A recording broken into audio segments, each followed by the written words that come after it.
సాధారణంగా మనకి అప్పట్లో ఈ శక్తి యాప్ ఏదో మహిళలకు సంబంధించి ఒక యాప్ పెట్టాడు జగన్మోహన్ రెడ్డి. ఆ తర్వాత దాని పేరు మార్చారు వీళ్ళు. ఆ యాప్‌లో ఏంటంటే సెల్ ఫోన్‌లో యాక్టివేట్ చేసుకున్నాక ఎవరన్నా మనల్ని ఇబ్బంది పెడుతుంటే ఆడపిల్లలు ఆ ఫోన్‌ని 2, 3 సార్లు ఇట్లా అన్నా సరే ఆటోమేటిక్‌గా పానిక్ బటన్ ఆన్ అయ్యి పోలీస్ స్టేషన్‌కి కంట్రోల్ రూమ్‌కెళ్ళి కంట్రోల్ రూమ్ నుంచి పోలీసులకి ఇంటిమేట్ చేసి ఆ ఏరియాలో ఉన్నారో ఆ ఏరియాలో లొకేషన్ తెలుసుకొని అక్కడికి రావడం జరుగుతుంటది.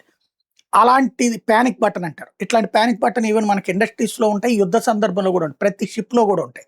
షిప్ మునిగిపోతుందన్న భయమేసినప్పుడు పానిక్ బటన్ ప్రెస్ చేస్తారు. పానిక్ బటన్ ప్రెస్ చేస్తే అది దగ్గరలో ఉన్నటువంటి అన్ని షిప్పులకి గూడా మెసేజ్ ఎళ్తది. దగ్గరలో ఉన్నటువంటి అన్ని దేశాలకు గూడా మెసేజ్ ఎళ్తది.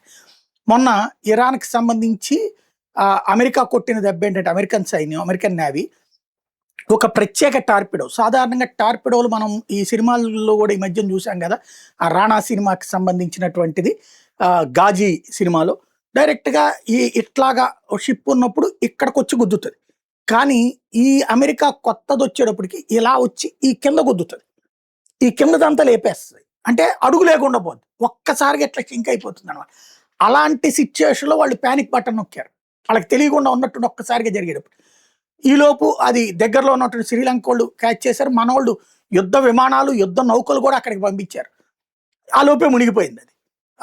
ఈ తర్వాత శ్రీలంకోళ్ళు చెప్పాక మనోళ్ళు వెనక్కొచ్చారనమాట. ఈ విషయంలో భారత ప్రభుత్వం అక్కడికి యుద్ధ నౌకను పంపించిందన్నటువంటి విషయము ఇదంతా గూడా కన్ఫర్మ్ చేసుకున్న తర్వాత ఇరాన్ ఇప్పుడు మోడీ సర్కార్‌కి థాంక్స్ చెప్పింది.